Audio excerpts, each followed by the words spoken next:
permet de comprendre ce que Paul est en train de dire à Tite ici.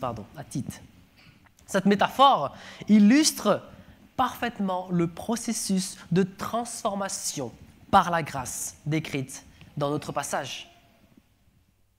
Elle nous montre comment la grâce de Dieu se révèle dans nos vies, nous enseigne à renoncer à ce qui ne reflète pas à son image et nous façonne progressivement pour devenir le chef-d'œuvre qu'il a prévu que nous soyons. Pour le dire autrement, ce que le chrétien a commencé à devenir lorsqu'il a rencontré Jésus dans sa vie et ce qu'il deviendra lorsque Jésus reviendra n'est qu'uniquement l'œuvre de la grâce. Ainsi, le sujet auquel Paul nous invite à réfléchir ce matin est celui de la grâce transformatrice de Dieu. La grâce transformatrice de Dieu. Et c'est pourquoi j'aimerais vous proposer ce matin de réfléchir sur 3 aspects de cette grâce. Premièrement, la grâce qui se révèle. Deuxièmement, la grâce qui enseigne. Et troisièmement, la grâce qui espère. Ce sera nos 3 sujets de réflexion. Alors commençons par notre premier point, la grâce qui se révèle. Au verset 11, on voit que Paul commence par dire « en effet ». On le voit, « en effet » ou « car » dans certaines versions. Ce qui nous renvoie à ce qu'il a dit plus tôt. Il a dit quelque chose, donc « en effet » ou « car ». Et ce qu'il vient de dire plus tôt et ce qu'on n'a pas lu sont des instructions données à Tite afin qu'il les enseigne aux différents groupes de catégories qui composent l'Église de Crète.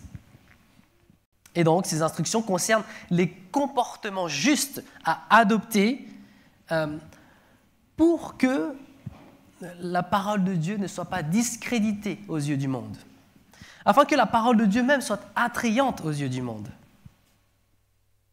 Mais ces comportements-là trouvent leur source, leur cause, dans ce qu'ils développent dans nos versets d'aujourd'hui. Pourquoi ils doivent faire ça ? C'est développé dans nos versets aujourd'hui. Et elle concerne la grâce de Dieu.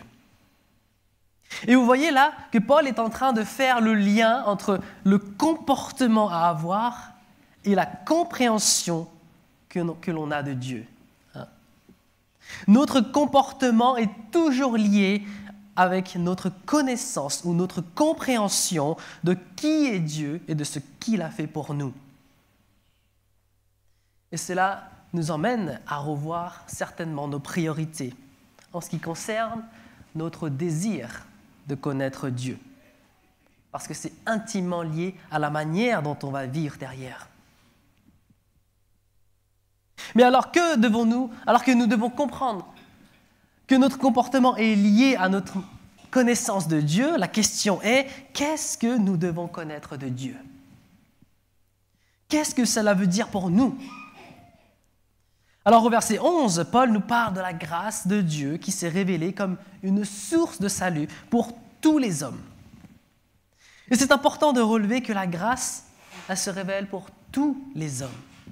Parce que la Bible parle de tous les hommes comme des personnes qui vivent selon leurs propres désirs. Elle parle des hommes qui vivent dans des raisonnements absurdes, qui ont l'intelligence obscurcie. Peut-être ne serez-vous pas d'accord avec moi. Mais seulement, je me dis, il suffit de regarder ce qui se passe autour de nous, ce qui se passe dans le monde. Quand on voit ce qui se passe au Moyen-Orient, on se dit, mais il y a quand même des gens qui ont pris des décisions terribles. Comment c'est possible ? Mais moi-même, quand je me regarde honnêtement, au fond de moi, qui je suis, je sens qu'il y a un mal profond, ancré au fond de moi. Et lorsqu'on se rend compte de ça, on se dit c'est terrible. Quelle pensée on peut avoir à l'égard d'un collègue avec qui on ne s'entend pas très bien ? Quelle réaction ou attitude excessive on peut avoir contre nos enfants à des moments où ce qu'ils ont fait n'était pas si grave que ça. Quelle parole horrible je peux prononcer à l'égard d'une personne pour un simple différend. Quelle pensée répugnante on peut avoir à l'égard envers une femme. Vraiment, cher ami, il y a un mal qui ronge l'être humain. Ce mal qui ronge et qui incite l'être humain à des actes, à ces actes-là terribles, eh bien, la Bible appelle le péché. Or, la Bible nous dit que le salaire du péché, c'est la mort. Cette manière de vivre que l'on a, nous dit la Bible, mène inéluctablement au jugement de Dieu, à la perdition, à la mort éternelle. Mais voici la bonne nouvelle, mes amis. Paul rappelle à Tite et à nous aujourd'hui que Dieu agit selon un principe merveilleux. Un principe qui bouleverse toute logique humaine. La grâce. La grâce de Dieu, c'est ce geste libre et généreux par lequel il tend la main à des pécheurs comme toi et moi pour nous arracher de la condamnation. Alors même que nous n'avons rien fait pour mériter. C'est un pur cadeau. Certains pourraient être choqués d'entendre cela. Choqués, c'est trop facile. C'est un cadeau, c'est trop facile. Quand on parle de salut, on peut être choqué d'entendre que c'est un don gratuit. Parce que dans bien des religions, dans bien des systèmes religieux de ce monde, il faut mériter la faveur de Dieu. Il faut beaucoup prier. Il faut beaucoup donner. Il faut faire des efforts pour être à la hauteur. Le salut dans ces systèmes se gagne à la sueur du front, au mérite. Mais l'Évangile, lui, renverse toute cette logique. Il proclame une vérité bouleversante. Tu ne peux pas mériter le salut et tu n'as pas besoin de le faire. Dieu t'aime déjà, il veut te sauver. Il a tout accompli pour toi. Et c'est justement cela qui rend le message chrétien si unique, si précieux. Dans toutes les autres voies spirituelles, c'est l'homme qui doit monter vers Dieu, se purifier, se rendre digne. Mais dans l'Évangile, c'est Dieu qui descend vers l'homme. C'est Dieu qui prend l'initiative, c'est lui qui fait tout pour que le salut soit accessible. C'est là que réside toute la différence. C'est ça, la grâce. Pourquoi Dieu fait cela? Parce que Dieu nous connaît. Il sait parfaitement dans quel état nous sommes, quel état de pécheur profond nous sommes, le mal profond en nous. Il voit notre impuissance. Il sait que malgré tous nos efforts, toutes nos bonnes intentions, nous ne pouvons pas nous sauver nous-mêmes. Nous ne pourrons jamais être une bonne personne toute notre vie. Quand on voit juste les bonnes intentions qu'on a, les bonnes résolutions qu'on prend en début d'année et qu'on n'arrive pas à tenir, on dit être une bonne personne toute notre vie, c'est impossible. Même avec la meilleure volonté du monde, nous restons prisonniers du péché. Sans Dieu, nous sommes perdus. Mais voici la bonne nouvelle. Dieu a fait ce que nous étions incapables de faire. Il a agi en notre faveur par Jésus-Christ. Tout ce qui était nécessaire pour notre salut, Jésus l'a accompli pleinement, parfaitement à la croix. C'est là, sur cette croix, que le péché a été jugé. C'est là que Dieu a déversé sa juste colère contre le mal, non pas sur nous, mais sur son propre Fils, Jésus, qui s'est volontairement porté, qui s'est volontairement offert pour porter nos fautes. Jésus n'avait aucun péché sur lui, mais il a pris les nôtres. Il s'est chargé de notre condamnation. Et parce que Jésus a pris notre place, la justice de Dieu a été pleinement satisfaite. Le prix du péché a été payé. Le jugement est tombé. Et maintenant, écoute bien ceci, si la justice de Dieu a été accomplie, il n'y a plus aucune condamnation pour ceux qui sont en Jésus-Christ. J'ai un cousin, Béni, pour ceux qui savent, qui est gendarme aujourd'hui. Et j'ai discuté avec lui et je me posais la question de est-ce que, en tant que gendarme, quand tu arrêtes des voitures, ça t'arrive de ne pas verbaliser les gens? Alors il me dit oui, effectivement, quand on arrête des voitures, du coup, on les arrête, on les a au pistolet au laser, là. Et donc, en fait, aussi pour info, quand vous voyez les gendarmes, c'est trop tard, en fait, ils vous ont déjà vu bien avant. Hein. Donc ça ne sert plus à rien de ralentir. Hein.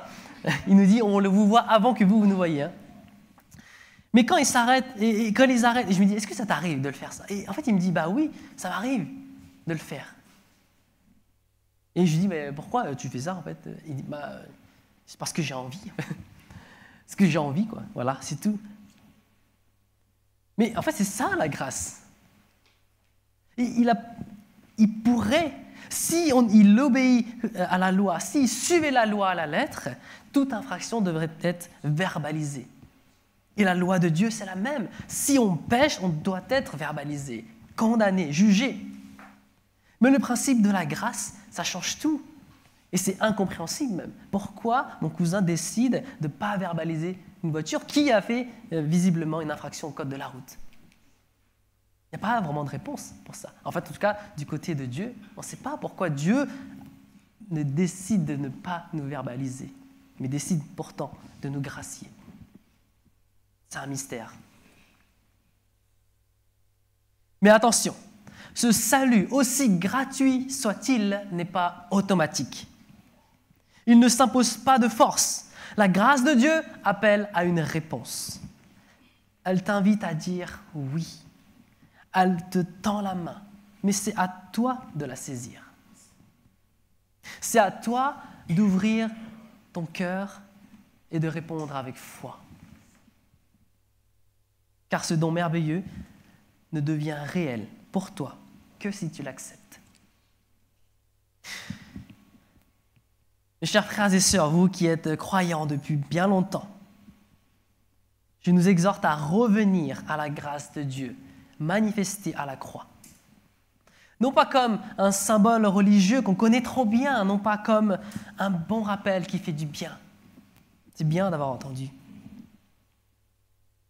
Mais de revenir à la source de l'amour de Dieu. Parce que c'est là, sur cette croix, rugueuse et tachée de sang, que l'amour de Dieu a crié au monde. Quand les épreuves nous font vaciller, quand nos cœurs s'assèchent, c'est en regardant à la croix que tout redevient clair. C'est là que Dieu nous dit « Je t'aime ». Non pas en parole, mais en acte. Pas un amour vague, pas un amour conditionnel, mais un amour qui donne tout, qui s'abaisse, qui souffre, qui meurt pour que tu vives. Méditer la croix, c'est revenir là où l'amour a été scellé pour l'éternité. C'est se rappeler que notre valeur ne dépend pas de nos performances, mais du prix que Dieu a été prêt à payer pour nous. Et ce prix, c'est Jésus crucifié à la croix. Alors ne laisse pas ton cœur s'éloigner, refroidir. Ne laisse pas la croix devenir juste un arrière-plan de ta vie. Reviens-y souvent.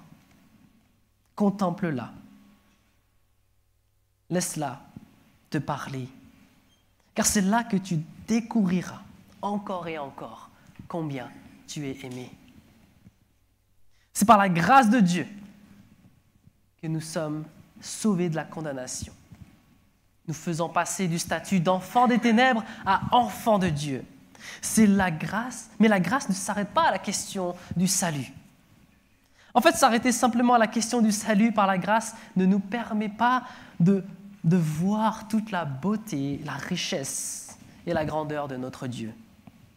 Alors, je vous propose donc de découvrir un autre aspect de la grâce de Dieu.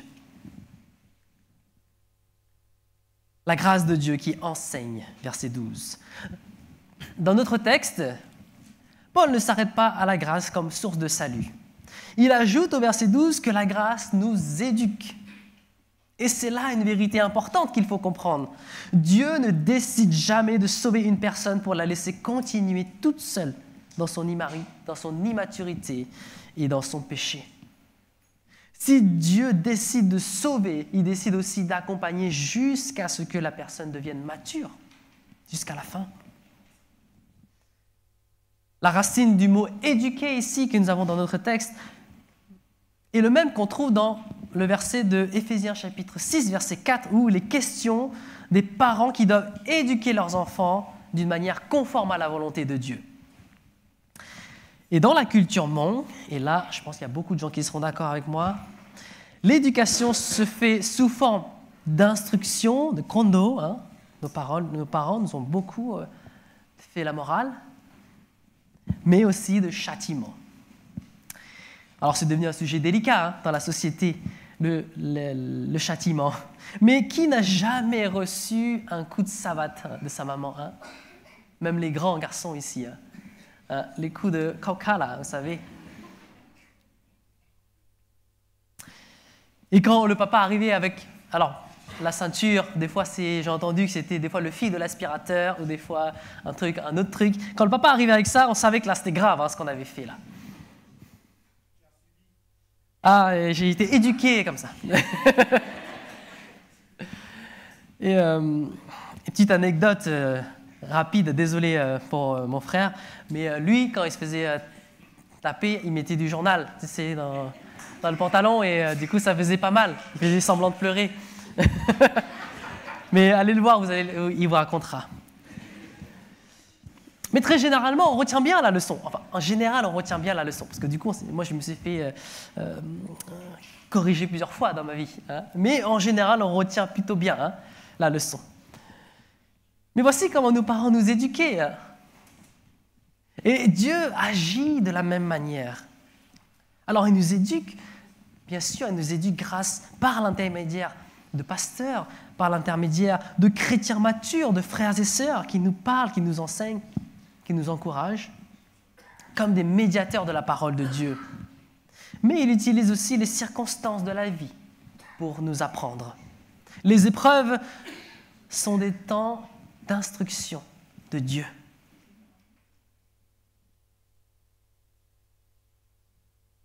La grâce de Dieu, ce n'est pas seulement le salut que Dieu nous offre à un moment donné dans notre vie. C'est son désir constant de nous façonner, de nous transformer à l'image de Christ. Et selon le verset 12, cette transformation revêt deux facettes. La première est que la grâce nous apprend à nous détourner de tout mépris de Dieu et à rejeter les passions de ce monde. Elle nous apprend à dire non au péché. Elle nous apprend à dire non au péché. Qu'est-ce que cela veut dire? Eh bien, la grâce nous apprend à rompre avec ceux qui déshonorent Dieu. Oui, quand on a été sauvé, il y a eu une rupture initiale avec le péché. Mais soyons honnêtes, il reste encore des zones d'ombre en nous. Et souvent, ce sont celles qu'on garde bien cachées, ces zones d'ombre. On les garde bien cachées parce qu'elles nous plaisent. Mais qui nous ferait tellement honte si les gens savaient ce que c'était. On pense qu'on en a besoin parce que Satan veut nous faire croire qu'on ne peut pas vivre sans elle. Et Dieu, par sa grâce, éclaire ces zones d'ombre dans nos vies. Dieu veut te faire prendre conscience qu'il y a des choses dans ta vie qui ne sont pas bonnes pour toi, ni pour les autres, et que tu dois abandonner. Et si ta zone d'ombre, c'était la tolérance au péché, tu sais, ces petites phrases qu'on dit pour se rassurer, oh, c'est pas si grave, tout le monde le fait de toute façon. Mais prenons un instant, posons-nous vraiment cette question. Pourquoi c'est si grave? Pourquoi on ne pourrait pas dire juste, bon, c'est pas si grave que ça? Mais pourquoi c'est si grave, finalement? Et parce qu'à chaque fois qu'on banalise le péché, qu'on minimise une parole méchante, un acte malhonnête, un comportement tordu, c'est comme si on disait à Jésus, ta mort à la croix, bon, c'est peut-être exagéré quand même, Il ne fallait peut-être pas aller jusque-là. Est-ce qu'on réalise ce qu'on est en train de dire au fond? Quand on tolère ce que Dieu a jugé assez grave pour envoyer son Fils mourir, on piétine la croix sans même s'en rendre compte. Frères et sœurs, Dieu ne nous appelle pas à la perfection humaine, mais à la repentance du péché, à une repentance sincère. Il veut qu'on voie le péché comme lui le voit, pour qu'on puisse vivre la grâce comme lui veut nous la donner. Alors, voici un vrai conseil original que je vous donne pour que vous puissiez abandonner ce qui ne va pas dans votre vie. Eh bien, lisez votre Bible. Lisez votre Bible. Pourquoi j'insiste autant sur ce point? Alors, vous allez me dire, oui, je suis un étudiant en théologie et du coup, je ne fais que ça depuis 6 ans, étudier la parole de Dieu. Alors, c'est juste, hein, bien sûr, mais parce que si nous croyons et que nous chantons parfois que ta parole est une lampe devant nos pas, si nous croyons que la parole de Dieu est une lampe, alors se plonger dans les Écritures va éclairer ces zones d'ombre. La parole de Dieu va mettre un doigt sur ce qui ne va pas dans notre vie. Lire la Bible continuellement, c'est comme si vous entrez dans une pièce sombre et que dans cette pièce, l'interrupteur, c'est un interrupteur variable, vous savez, variable. Voilà, on n'allume pas d'un coup, mais on allume progressivement et la lumière est plus ou moins forte en fonction de comment on allume. Et bien, quand on commence à lire la Bible, eh bien, la pièce s'éclaire, un petit peu, faiblement. Il fait encore un peu sombre. Alors, vous percevez les meubles, vous percevez le canapé, vous percevez le tapis au sol, et, a priori, rien de mal rangé. Pas de jouets au sol, pas de verre sur la table. Mais plus on se plonge dans l'Écriture, plus on lit la parole de Dieu, plus la lumière augmente. Et là, on commence à remarquer les défauts. La poussière sur les meubles, la peinture qui s'écaille, les taches sur le canapé. C'est comme ça qu'agit la parole de Dieu. Si nous ne la lisons pas, notre vie nous semblera bien comme elle est. On se restera un peu dans la pénombre et tout se passe bien. On ne percevra pas, on ne s'apercevra pas qu'il y a encore des choses que nous devons revoir dans notre vie. Et puis, deuxième facette de l'éducation, la grâce nous permet de mener une vie équilibrée, juste et empreinte de justice. Ça, c'est la facette positive. On a souvent l'impression que la vie chrétienne est une série d'interdictions. Ne fais pas ci, ne fais pas ça, etc., etc.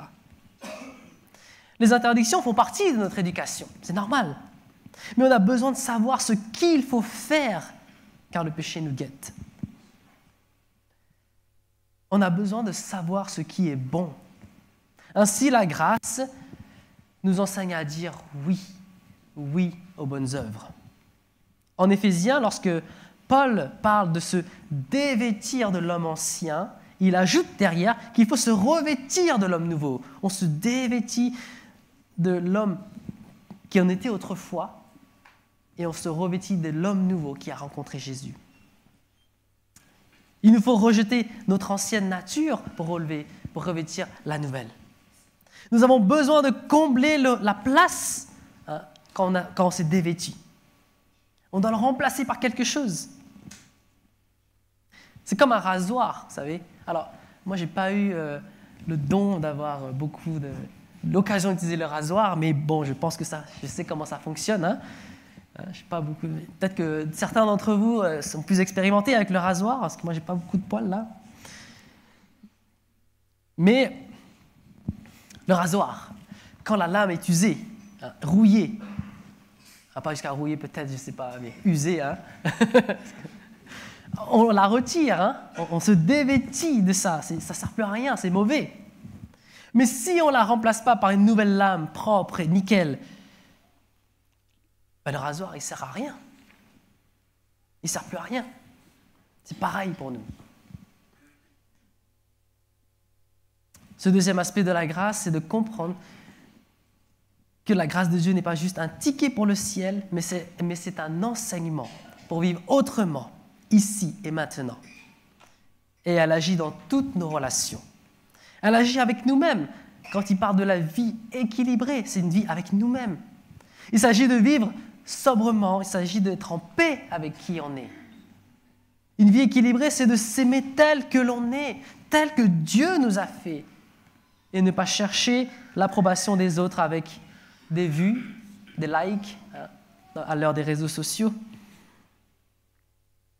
C'est d'être aussi, c'est une vie en relation, une nouvelle relation avec les autres, la vie de justice, vivre une vie juste, la vie juste. La justice, c'est pas juste une notion juridique, c'est vivre dans l'honnêteté, la droiture et l'amour du prochain. C'est traiter les autres comme Dieu le ferait. Posons-nous la question aujourd'hui, comment aujourd'hui j'aime concrètement mon prochain? Comment j'aime mon frère ou ma sœur assise là à côté de moi et qui passe par des moments difficiles, que ce soit psychologique, physique ou spirituel? Comment je l'aime concrètement, ici et maintenant? Qu'est-ce que je fais concrètement? Et puis, la grâce nous éduque aussi à vivre une vie, surtout avec Dieu, la vie de piété. La grâce nous connecte à Dieu, à une vie de piété. Non pas dans une religion froide, mais dans une relation vivante avec Dieu, intime et vraie, et qui passe notamment par la prière. La prière, c'est discuter avec Dieu. Il n'y a pas de temps particulier où on doit prier. Tu peux prier quand tu veux. C'est une discussion que tu peux avoir avec Dieu. Dieu écoute. Mais il semble que ça ne s'arrête pas là. La grâce nous oriente vers quelque chose de beaucoup plus loin que le simple présent. Et c'est ce que je vous propose de voir dans ce dernier point. La grâce qui espère. Alors dans le verset 13, Paul parle d'une attente. L'attente de notre bienheureuse espérance. L'espérance, c'est un sujet qui a de moins en moins d'attrait de nos jours. Demandez autour de vous ce que les gens espèrent du futur, de l'avenir. Je suis persuadé que la plupart des réponses seraient plutôt pessimistes. On n'attend plus rien du futur. De nos jours, ça devient compliqué d'espérer un meilleur lendemain. Est-ce qu'on n'entend pas quand les gens votent en politique pour un candidat qui ne vote pas pour un candidat, mais contre un candidat? On choisit quelqu'un pour être contre l'autre. Alors, je parle du contexte français, bien sûr. En Afrique, c'est peut-être plus complexe que ça. Mais on choisit en fait le moins pire. Et puis, quand on parle d'écologie, le constat est accablant. Il est alarmant même de la part des écologistes. Aujourd'hui, on est confronté aussi aux réseaux sociaux. Réseaux sociaux qui exposent des messages, plein de messages. Vous avez tout dans les réseaux sociaux. Mais plein de messages contradictoires à la fois et qui vous invitent même à douter de notre foi. Nous sommes de plus en plus confrontés à la question de la liberté de choisir son genre et sa sexualité. En fait, nous sommes dans une société post-chrétienne où Dieu et ses valeurs n'ont plus leur place. Alors soyons honnêtes. En fait, ce qu'on attend le plus, au fond, c'est que les choses changent enfin. On espère que ça ira mieux, qu'une saison difficile prendra fin et qu'une prière sera exaucée. Mais parfois, le temps passe. Plus le temps passe, plus on a l'impression que ça empire. Et notre espérance commence à vaciller. Pourtant, l'espérance chrétienne, ce n'est pas un vœu flou, un rêve incertain qu'on croise les doigts, on se dit « j'espère que ça va arriver ». Un pasteur réformé a dit nous n'attendons pas quelque chose, mais quelqu'un. Et c'est exactement ce que Paul rappelle à Tite ici. Nous attendons notre bienheureuse espérance, la manifestation de la gloire de notre grand Dieu et Sauveur Jésus-Christ. Notre espérance, cher ami, c'est Jésus lui-même. Pas juste un meilleur lendemain, mais sa venue, sa présence, sa gloire. Et ça, c'est certain. Jésus revient, cher ami. Quand notre texte parle du retour de Jésus, il le fait sous le terme de la gloire, la révélation de sa gloire dont il est question. Qu'est-ce que la gloire? On parle plus souvent de la gloire de Dieu. Et bien que... la gloire de Dieu, c'est la splendeur, la beauté éclatante qui brille à travers tous les attributs divins. La gloire de Dieu est la manifestation de la perfection de ses attributs.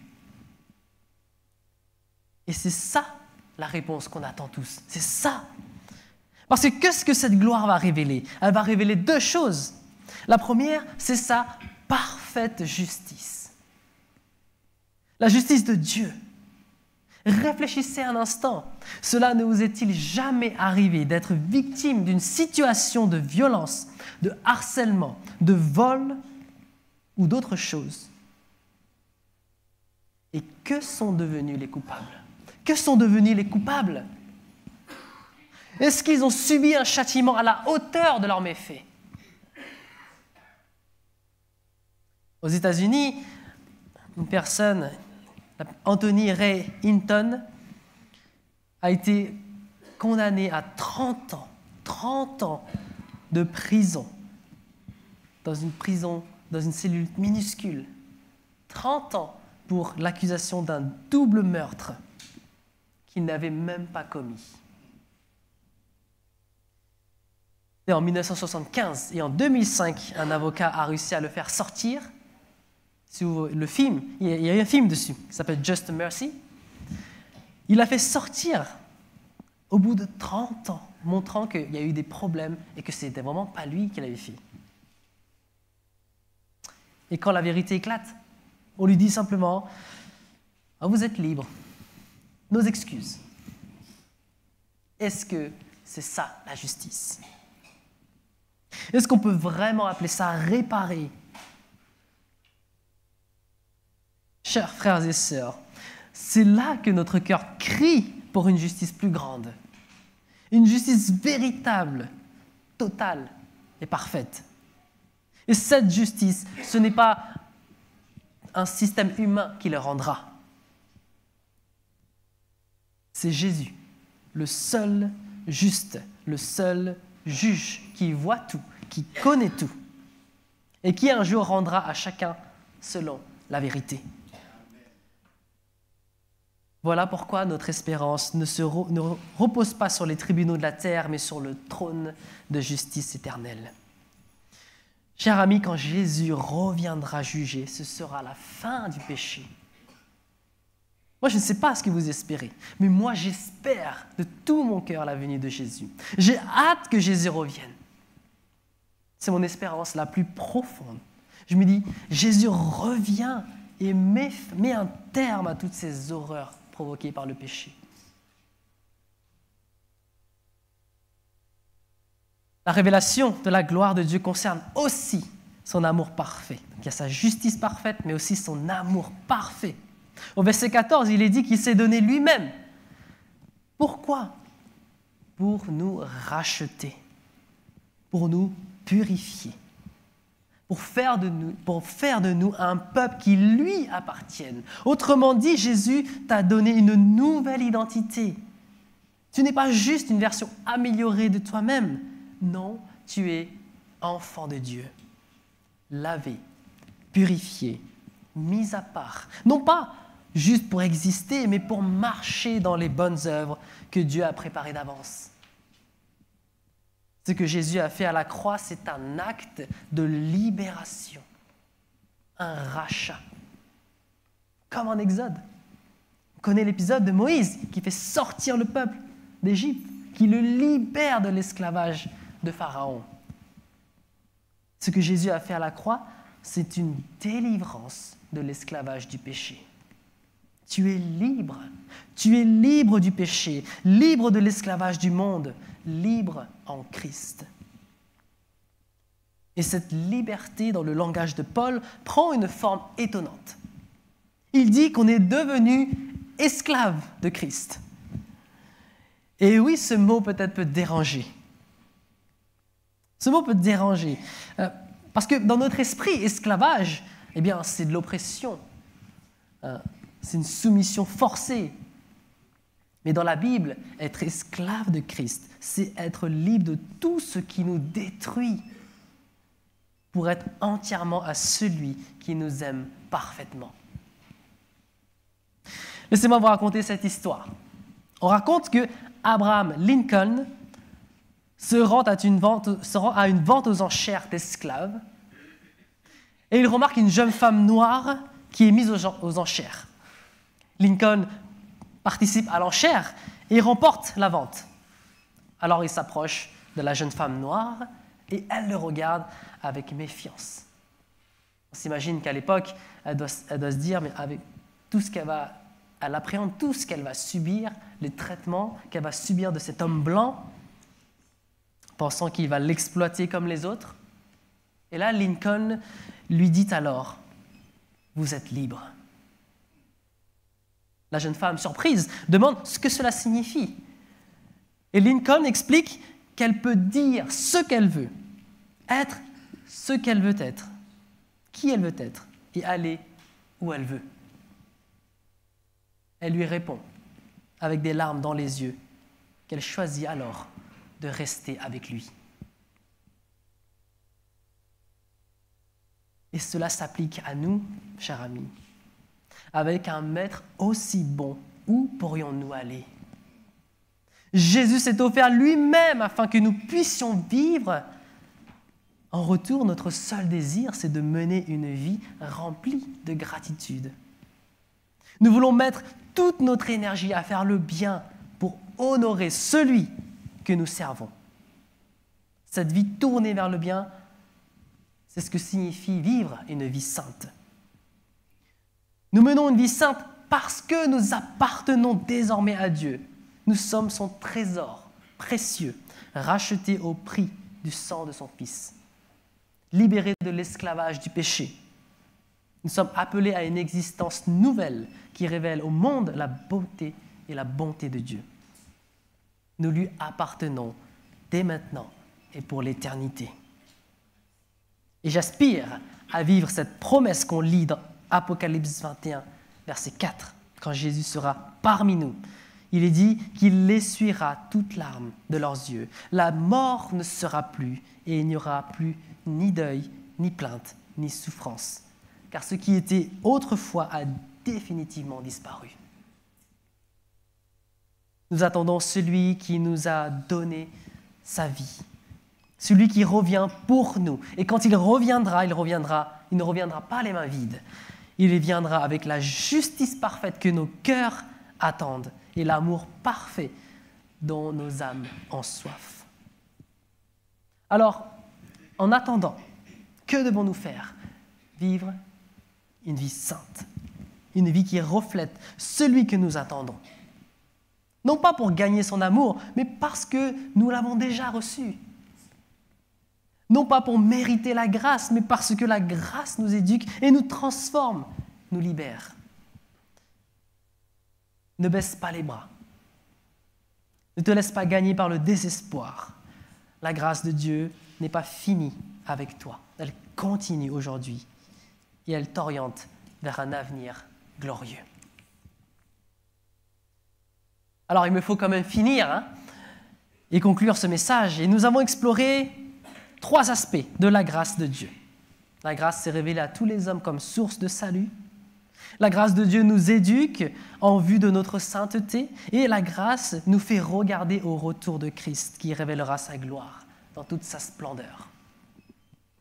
L'illustration du bloc de marbre au début représente l'œuvre de la grâce de Dieu dans nos vies. Nous ressemblons à ce bloc de marbre avec nos imperfections et nos aspérités. Et la grâce de Dieu, tel un sculpteur, travaille patiemment en nous. Elle taille nos défauts, façonne notre caractère, polit notre âme. Ce processus peut être parfois inconfortable, voire même douloureux. Mais il est nécessaire pour révéler la beauté que Dieu voit en nous.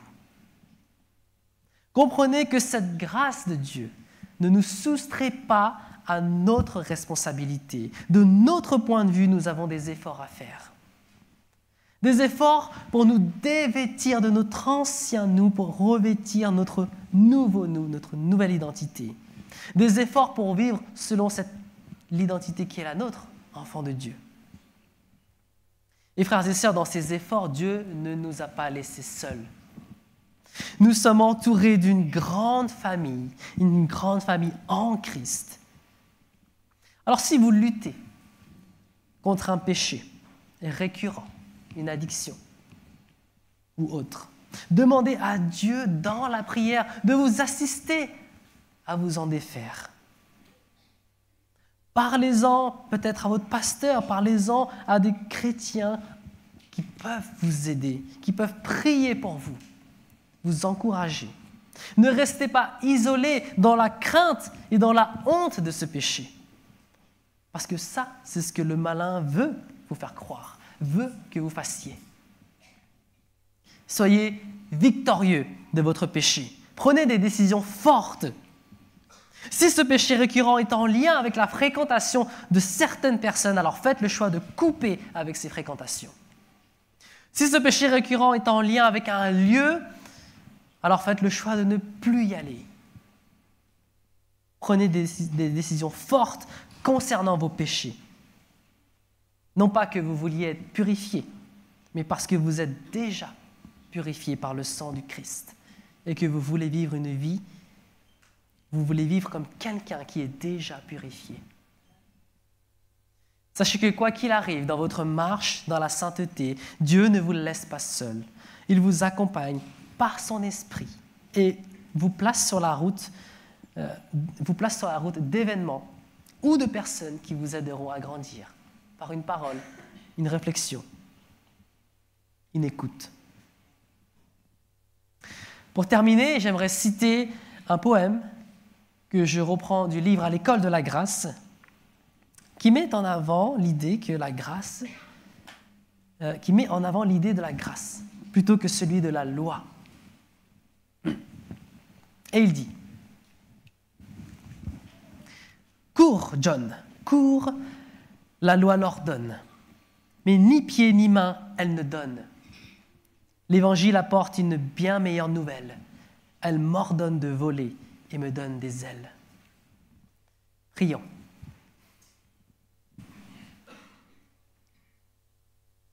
Père éternel, quand on se rend compte de ta grâce envers nous, on n'a pas forcément les mots pour exprimer à quel point on est reconnaissant.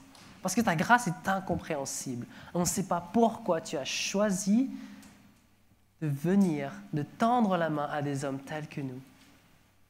Mais Seigneur, on va être reconnaissant et recevoir ce cadeau comme pure grâce. Nous voulons en retour que notre vie reflète cette gratitude que l'on a envers toi. Seigneur, permets-nous de voir le péché comme toi tu le vois, d'en avoir horreur et de vouloir vivre une vie qui te fasse honneur. Seigneur, cette grâce, si nous l'avons reçue dans nos vies, permets-nous qu'elle ne soit pas juste quelque chose en arrière-plan de notre vie, qu'elle soit toujours devant nous, qu'elle nous soit toujours humble devant toi. Que ce qu'elle provoque en nous, que nous ayons aussi ce feu pour le partager avec les gens qui ne t'ont pas encore rencontré. Parce que les enjeux sont énormes, les enjeux sont éternels. Ton jugement arrive et nous voulons que tous soient sauvés. Seigneur, avec ce que nous avons entendu, je te demande de continuer à façonner nos cœurs, nos comportements, notre réflexion par rapport à ta grâce. Qu'elle puisse peut-être porter du fruit dans les semaines à venir, ou peut-être dès aujourd'hui. Seigneur, quoi qu'il arrive, nous nous remettons à ta grâce, parce qu'on n'arrivera jamais à être à la hauteur. Mais heureusement que toi, tu as payé. C'est heureusement qu'on ne fonctionne pas au mérite, mais on fonctionne sur le principe de la grâce. Alors Seigneur, nous voulons juste terminer en te disant merci. Je te prie, dans le nom de ton Fils Jésus-Christ. Amen. Nous allons...